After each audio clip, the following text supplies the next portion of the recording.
പരിശുദ്ധ പരമ ദിവ്യകാരുണ്യത്തിന് എന്നേരവും ആരാധനയും സ്തുതിയും പുകഴ്ചയും ഉണ്ടായിരിക്കട്ടെ. പരിശുദ്ധ പരമ ദിവ്യകാരുണ്യത്തിന് എന്നേരവും ആരാധനയും സ്തുതിയും പുകഴ്ചയും ഉണ്ടായിരിക്കട്ടെ. പരിശുദ്ധ പരമ ദിവ്യകാരുണ്യത്തിന് എന്നേരവും ആരാധനയും സ്തുതിയും പുകഴ്ചയും ഉണ്ടായിരിക്കട്ടെ. സ്വർഗരാജ്യം എല്ലാത്തരം മത്സ്യങ്ങളെയും ശേഖരിക്കാൻ കടലിലെറിയപ്പെട്ട വലയ്ക്ക് തുല്യം. എല്ലാത്തരം മത്സ്യങ്ങളെയും എല്ലാത്തിനെയും പിടിക്കാൻ വേണ്ടിയിട്ട് തന്നെയാണ് ഇത്രയും വലിയ ഒരു വലയെറിയണത്. അതിനെപ്പറ്റി പറയണത് 300 മീറ്റർ നീളവും 8 മീറ്റർ പൊക്കവും ഉണ്ടായിരുന്ന ഒരു വലയെന്നാണ്. 16 പേരോളം ഉള്ള ഒരു കൂട്ടമായിട്ടാണ് ഇവരെ കാസ്റ്റ് ചെയ്യണത്, വലയിടുന്നത്. അത്രയും വലിയൊരു വല. എല്ലാത്തരം മത്സ്യങ്ങളെയും കിട്ടണം, എല്ലാറ്റിനെയും കിട്ടണം. അതിനു വേണ്ടിയിട്ടാണ് തരുന്നത്. എന്നിട്ട് അതിൽ പെടാതെ മാറി എങ്ങനെയെങ്കിലും രക്ഷപ്പെട്ടു പോകുന്ന മീനുകളുണ്ട്.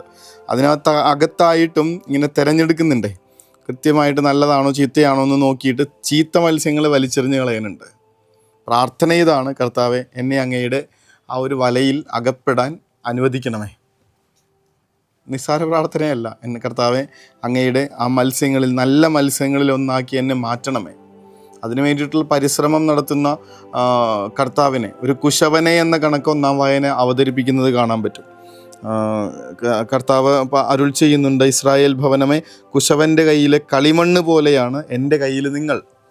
ചില സമയത്ത് ഇങ്ങനെ വചനം തന്നെ പറയുന്നുണ്ട്, അവൻ ചെല്ലുമ്പോൾ അവൻ ചക്രത്തിന്മേൽ പണി ചെയ്യുകയായിരുന്നു. കുശവൻ കളിമണ്ണ് കൊണ്ട് ഉണ്ടാക്കിക്കൊണ്ടിരുന്ന പാത്രം ചിലപ്പോൾ ശരിയാകാതെ പോകും. അപ്പോൾ അവൻ അതുകൊണ്ട് വീണ്ടും തനിക്ക് ഇഷ്ടമുള്ള രൂപത്തിൽ മെനയും. ചില സമയത്ത് ഇത് ശരിയാവാതെ പോണത് കുശവൻ്റെ കഴിവുകേടല്ല, അയാൾക്കെല്ലാം നന്നായിട്ട് ഉണ്ടാക്കാൻ അറിയാം. പക്ഷേ മണ്ണിൻ്റെ പശിമ കുറവോ ചക്രത്തിൻ്റെ ചില കേടുപാടുകളോ ഒക്കെ കൊണ്ടായിരിക്കണം. എന്നിട്ട് കർത്താവ് പറയുന്നുണ്ട്: അപ്പോൾ കർത്താവ് എന്നോട് അരുൾ ചെയ്തു, ഇസ്രായേൽ ഭവനമേ, ഈ കുശവൻ ചെയ്യുന്നത് പോലെ എനിക്ക് നിങ്ങളോട് ചെയ്യരുതോ എന്ന് കർത്താവ് ചോദിക്കുന്നു. എന്തെങ്കിലും ഡിഫക്റ്റ് വരുമ്പോൾ അതൊന്ന് ശരിയാക്കിയെടുക്കാനായിട്ട് ഞാൻ നിങ്ങളെ ഒന്ന് കുഴച്ച് പരുവമാക്കുന്നതിൽ നിങ്ങൾ എന്തിനാണ് ഇങ്ങനെ പരാതിപ്പെട്ടുകൊണ്ടിരിക്കുന്നത്? നിങ്ങളെ ശരിയാക്കാൻ വേണ്ടി, നിങ്ങളെൻ്റെ നല്ല മത്സ്യങ്ങളിൽ പെടുത്താൻ വേണ്ടിയിട്ടല്ലേ ഞാൻ ശ്രമിച്ചുകൊണ്ടിരിക്കണേ. കർത്താവേ, ഒരു നല്ല മത്സ്യമായി വളരാനായിട്ടുള്ള എൻ്റെ പരിശ്രമത്തിലും നിൻ്റെ ഒരുക്കത്തിലും ഇങ്ങനെ ഞങ്ങൾക്ക് പ്രയാസങ്ങൾ ഉണ്ടാവാതിരിക്കാൻ, ഞങ്ങൾ മനസ്സ് തളർന്നു പോകാതിരിക്കാൻ അനുഗ്രഹിക്കണമെന്നൊന്ന് പ്രാർത്ഥിക്കണം. നമുക്ക് പ്രതിവചന സങ്കീർത്തനത്തിൽ നമ്മൾ വായിക്കുന്നുണ്ട്: യാക്കോബിൻ്റെ ദൈവം തുണയായിട്ടുള്ളവൻ ഭാഗ്യവാൻ. ഈ വലയുടെ പുറത്ത് ചാടിക്കടക്കുമ്പോൾ ആ മത്സ്യങ്ങൾ വിചാരിക്കുന്നത് രക്ഷപ്പെട്ടെന്നാണ്. പക്ഷേ ഈ വലയ്ക്കകത്ത് പെടുന്നവരാ കർത്താവിൻ്റെ സ്വർഗരാജ്യത്തിൽ, അവൻ്റെ രാജ്യത്തിലേക്ക് പ്രവേശിക്കുന്നതെന്നുള്ളതാണ് കൗതുകകരമായിട്ടുള്ളൊരു ഓർമ്മപ്പെടുത്തൽ. ആ വലയിൽ പെടാൻ, ആ വലയിൽ പെട്ടിട്ടും അവിടെ നിന്ന് പുറത്തേക്ക് എറിയപ്പെടാതിരിക്കാനും മാത്രം തക്ക നല്ല മത്സ്യങ്ങളായിട്ട്, കുശവൻ കുഴച്ചെടുക്കുന്ന നല്ല കളിമൺ പാത്രങ്ങളായിട്ട് തീരാൻ ഈശോയെ ഞങ്ങളെ തന്നെ അങ്ങേക്ക് വിട്ടുതരാണ്. അങ്ങ് ഞങ്ങളെ രൂപപ്പെടുത്തണമേ എന്ന് പ്രാർത്ഥിക്കുക. കാരണം ഈ ലോകത്തുള്ള വേറെന്തിനേക്കാളും പ്രതിവചന സങ്കീർത്തനം ഓർമ്മപ്പെടുത്തുന്ന കാര്യം ഇതാണ്: യാക്കോബിൻ്റെ ദൈവം തുണയായിട്ടുള്ളവൻ ഭാഗ്യവാൻ. വേറെ ആരുമല്ല ഭാഗ്യവാൻ, യാക്കോബിൻ്റെ ദൈവം തുണയായിട്ടുള്ളവൻ. ആ കർത്താവ് കൂടെയുള്ളവൻ, ആ കർത്താവ് ഒരുക്കിയിരിക്കുന്നവൻ, ആ കർത്താവ് സംരക്ഷിക്കുന്നവൻ, ആ കർത്താവ് രൂപപ്പെടുത്തുന്നവൻ ഭാഗ്യവാൻ. വേറെ ആരുമല്ല. വേറെ ഏത് രീതിയിൽ എങ്ങനെയൊക്കെ പോയെന്ന് പറഞ്ഞു കഴിഞ്ഞാലും അവർ വലയ്ക്ക് പുറത്താണെങ്കിൽ അത് അവർ തന്നെ വലയ്ക്കകത്ത് പെടാതിരിക്കാനായിട്ടുള്ള ശ്രമം നടത്തി ചാടിപ്പോയതായിരിക്കാം. അകത്തായിട്ടും ഇങ്ങനെ കൊള്ളില്ല എന്ന് പറഞ്ഞ് വലിച്ചെറിയപ്പെട്ടതായിരിക്കാം.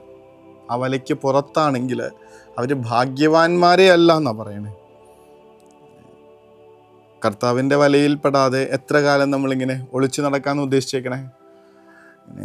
പരുവപ്പെടേണ്ടി വരും, രൂപപ്പെടേണ്ടി വരും. കർത്താവ് നമ്മളെ അവിടുത്തെ ഇഷ്ടത്തിനനുസരിച്ച് കുഴച്ച് രൂപപ്പെടുത്തും. ഇതൊന്നും പറ്റില്ല എന്ന് പറഞ്ഞ് മാറി നിന്ന് കഴിഞ്ഞാൽ ജീവിതം ഇങ്ങനെ വെറുതെ ഒരു മരത്തണ്ടായിട്ട് കിടക്കും.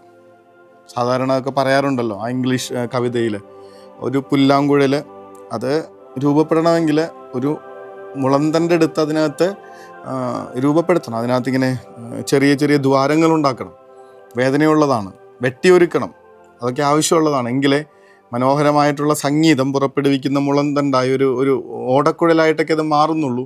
ആ സമയത്ത് പറയണം: എനിക്ക് വേണ്ട, ഞാൻ പുറത്ത് കിടന്നോളാം, രൂപപ്പെടാനായിട്ട് എനിക്ക് വയ്യ, പരുവപ്പെടുത്താൻ വരണ്ട. യാക്കോബിൻ്റെ ദൈവം തുണയായിട്ടുള്ളവൻ മാത്രമാണ് ഭാഗ്യവാൻ. അവൻ്റെ വലയിൽപ്പെട്ടവരായി മാറാൻ, അവനിങ്ങനെ രൂപപ്പെടുത്തുന്നവരായി മാറാൻ കർത്താവ് ചോദിക്കുന്നുണ്ട്: നിങ്ങൾ എന്തിനിങ്ങനെ പരാതി പറഞ്ഞുകൊണ്ടിരിക്കണേ? യാക്കോബിൻ്റെ ഈ ഇസ്രായേൽ ഭവനമേ, ഈ കുശവൻ ചെയ്യുന്നത് പോലെ എനിക്ക് നിങ്ങളോട് ചെയ്യരുതോ എന്ന് കർത്താവ് ചോദിക്കുന്നു. ഇസ്രായേൽ ഭവനമേ, കുശവൻ്റെ കയ്യിലെ കളിമണ്ണ് പോലെയാണ് എൻ്റെ കയ്യിൽ നിങ്ങൾ. എൻ്റെ കർത്താവെ, നിനക്ക് ഇഷ്ടമുള്ളതുപോലെ എന്നെ രൂപപ്പെടുത്തിക്കോ എന്ന് പറഞ്ഞൊന്ന് ഇങ്ങനെ കയ്യിലേക്ക് വെച്ച് കൊടുത്തു നോക്കിയേ. അതോടുകൂടെ വേദനകൾക്കിങ്ങനെ നമ്മൾ പരാതി പറയാതാവുന്നുണ്ട്. കർത്താവ് എന്നെ രൂപപ്പെടുത്തിക്കൊണ്ടിരിക്കുക. കഴിഞ്ഞ ദിവസമൊക്കെയാണ് വിശുദ്ധ അൽഫോൻസാമ്മയുടെയൊക്കെ തിരുനാൾ നമ്മൾ ആഘോഷിച്ചത്. എത്ര വലിയ വേദനയിൽ കൂടെയാണെങ്കിലും കർത്താവ് എന്നെ രൂപപ്പെടുത്താം, ഈശോയ്ക്ക് വിട്ടുകൊടുത്തേക്കാം. അങ്ങനെ പ്രയാസങ്ങളുടെ നടുവിലൊക്കെ ഈശോയ്ക്ക് വിട്ടുകൊടുക്കുമ്പോൾ, കർത്താവ് രൂപപ്പെടുത്തുന്നതാണെന്ന് ചിന്തിക്കുമ്പോൾ പിന്നെ ഭാരമില്ലാതാവുന്നു, വേദനകളില്ലാതാവുന്നു. കർത്താവ് എന്നെ ഒരുക്കുകയാണെന്നുള്ള ചിന്ത എൻ്റെ ജീവിതത്തെ ഇങ്ങനെ കുറേയും കൂടെയൊക്കെ മനോഹരമാക്കി മാറ്റും. തമ്പുരാനെ, അങ്ങയുടെ കരങ്ങളിലേക്ക് പൂർണ്ണ മനസ്സോടുകൂടെ എങ്ങനെ വേണമെങ്കിലും രൂപപ്പെടുത്തിക്കോ എന്ന് പറഞ്ഞ് ഞാനിതാ എൻ്റെ ജീവിതത്തെ വെച്ച് തരുന്നു.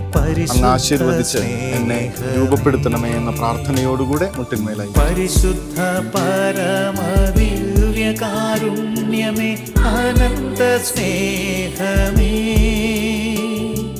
പരിശുദ്ധ പരമദിവ്യകാരുണ്യമേ, അനന്ത സ്നേഹമേ.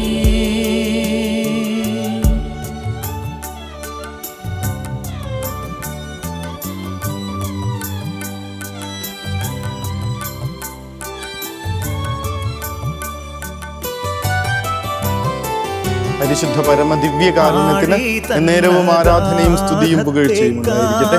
പരിശുദ്ധ പരമദിവ്യകാരുണ്യത്തിന് എന്നേരവും ആരാധനയും സ്തുതിയും പുകഴ്ചയും ഉണ്ടായിരിക്കട്ടെ.